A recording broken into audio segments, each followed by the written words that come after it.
After the arrest of Margaret Sorrow and the disbanding of the Thieving Magpies in 1882, many of the women Margaret once employed would find themselves in the discomfort of asylums or prison cells. Despite their skills at pickpocketing, shoplifting, and con artistry, with Margaret gone, they had no organization left for guidance and no consistent protection. This made them more vulnerable to the authorities, and many were arrested. Many of those who didn't wind up incarcerated found work as burlesque dancers at the Monarch Theater. While it seemed a glamorous life of stage and show business, offstage and behind the curtain, the Monarch had fallen into an ill state over the years. Once upon a time, people from across Gotham had come to enjoy fine arts in these halls. In 1891, the theater had seen the menace of Clayface, whose many murders drove away a number of the upper-class patrons, and brought in thrill-seekers hoping to catch the monster in action. The burlesque dancers were treated crudely by the new patrons, and with disdain by the other performers, who regarded them as common criminals and women of the night. Often, if a dancer were assaulted, it went unreported to the police, because the managers found it easier to pay the girls to keep quiet than to upset their often drunk and disorderly patrons. If the girls spoke up for themselves, or someone spoke up for them, that person would usually find themselves unemployed. When Selina Kyle returned to Gotham in 1889, she met many of the remaining Magpies who had not been arrested working as burlesque dancers at the Monarch Theater, often being hassled by unruly male patrons and co-workers. Some of these same women attended suffrage meetings with Selina, and, in time, many of them grew to see her like a sister and a mother among them. This rang especially true when she broke Oliver Wesker's hands for groping two of the younger burlesque performers. Selina often told the girls someday, "The bulls and bears of Gotham will someday hide away when they hear the call of the Gotham City Sirens." The name was in reference to the sirens of legend and their enticing songs that would lure sailors to their doom. Selina told the former Magpies that many would underestimate the women, at their own peril. This is why they would become the Sirens.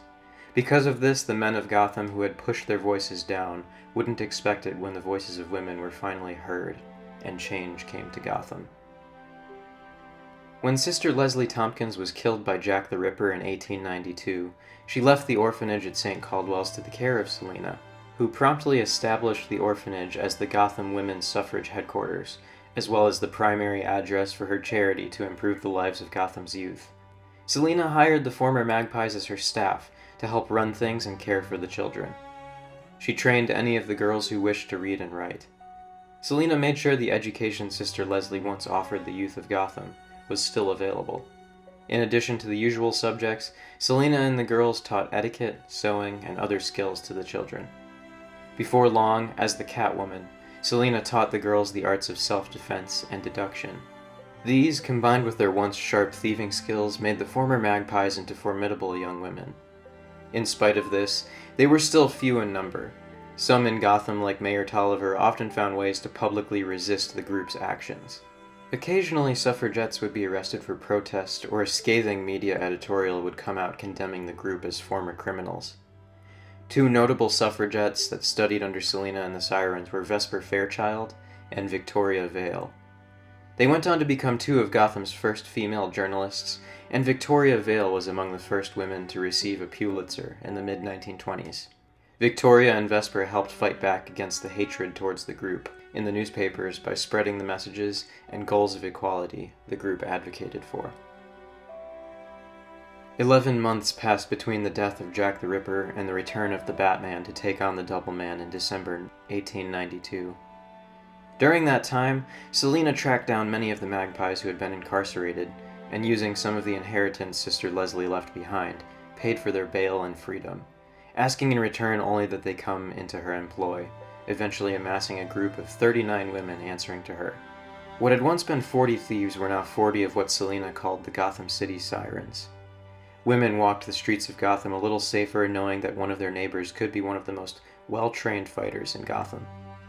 Men even began taking care in brothels, not to become too out of hand lest the Sirens come for them. Perhaps the most prominent case worked by the Gotham City Sirens were the Magpie murders. Members of the former Magpie gang were being found murdered, often with a shiny object of some sort shoved down their throat. It was unclear who this new serial murderer might be, and Selina considered reaching out to the Batman until Margaret Sorrow was killed. She had been the former leader of the Magpies. Among the things found in Margaret's throat was a ring bearing the engraving, M. Pie. One of the Sirens told Selina that this stood for Marion Pie, former right hand to Margaret Sorrow. The women she had been killing were former Magpies, and now all the Sirens had targets on their backs. Selina and the Sirens laid a trap claiming to be hosting a party for the Gotham Women's Suffrage Organization at their headquarters, open to the public so people could come and see the work being done there. Marion got wind of this and decided that she would attack and kill as many of the women as she could by whatever means necessary. They had betrayed Margaret, and she wouldn't stand for it. Marion, it turned out, hadn't fared as well as some of the other Magpies. Marion had been arrested and hospitalized shortly after Margaret, and no one had come to save her, in her perception. In reality, Selina did her best to help and save as many of the former Magpies as she could, but some of them fell through the cracks. She could not realistically find and protect all of them, try as she might. Marion served her sentence and was released while the other Magpies had been, in her eyes, saved by Selina. Her time in the hospital being subjected to poor conditions caused her anger and ferocity to consume her every thought.